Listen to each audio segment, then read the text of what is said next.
Balitang nagulat lahat. Binabasa ni Marian ang balita sa kanyang telepono. Nakaupo siya sa sala, hawak ang tasa ng kape. Dumadagandong ang balita sa social media si Marian Rivera, ang primetime queen, di umano'y nasangkot sa isang scam na umabot sa milyon-milyong piso.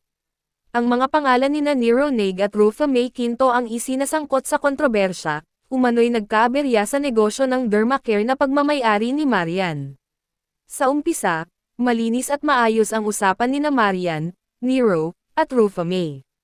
Pinuri ni Nero at Rufa May ang ideya ni Marian na magbukas ng isang derma clinic na abot kaya para sa mga ordinaryong Pilipino. Ibinuhos ni Marian ang kanyang tiwala, pati na ang malaking bahagi ng kanyang ipon, sa proyekto. Marian, masigla, gusto kong makatulong sa mga kababayan natin. Sana magtagumpay tayo dito. Nakangiti, huwag kang mag-alala, Marian. Kami ang bahala rito. Ang pagtuklas ng katotohanan. Sa opisina ni Marian, hawak niya ang mga dokumento at nakakunot ang noo habang kausap ang kanyang accountant. Sabi ng isang accountant, Ma'am Marian, may mga transaksyon na hindi tumutugma. Parang may nawawalang milyon-milyong pondo. Dito nagsimula ang pagkabunyag ng di umano'y scam. Ang pera ni Marian, na inakala niyang ginagamit para sa negosyo, ay di umano'y nawala sa kamay ni Nero at Rufa May.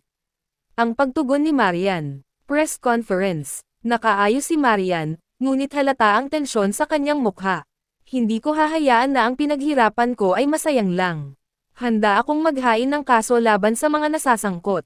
Ang naging pahayag ni Marian ay nagpakita ng kanyang tapang at paninindigan.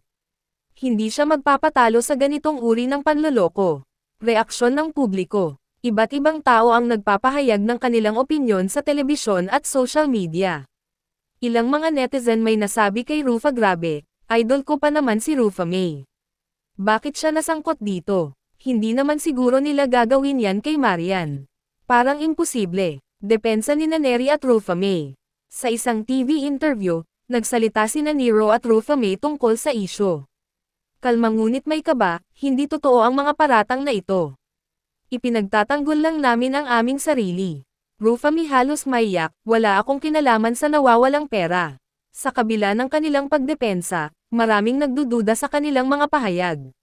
Pagtitibay ng kaso, nakausap ni Marian ang kanyang abogado. Pinapakita nito ang ebidensyang hawak nila.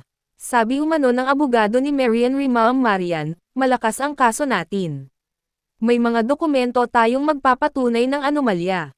Tumango, gagawin ko ang lahat para makamit ang hustisya. Samot-saring sinabi ng mga netizen na siya yung nabiktima ng scam, di ba? At merong sumagot na oo, pero baka may kinalaman din siya.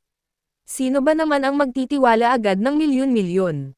Hindi madali para kay Marian ang harapin ang opinyon ng publiko. Ngunit nanatili siyang matatag. Isa-isang inilatag ng kampo ni Marian ang mga ebidensyang nagpapakita ng financial anomalies at paglipat ng pondo.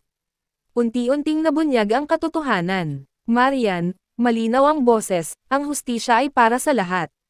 Hindi ako papayag na ang ganitong uri ng panloloko ay magpatuloy. Sa tapang at determinasyon ni Marian Rivera, naipaglaban niya ang kanyang karapatan at ang perang pinaghirapan niya. Ito ay naging aral hindi lamang sa kanya, kundi sa lahat ng nagnanais magtiwala ng buo.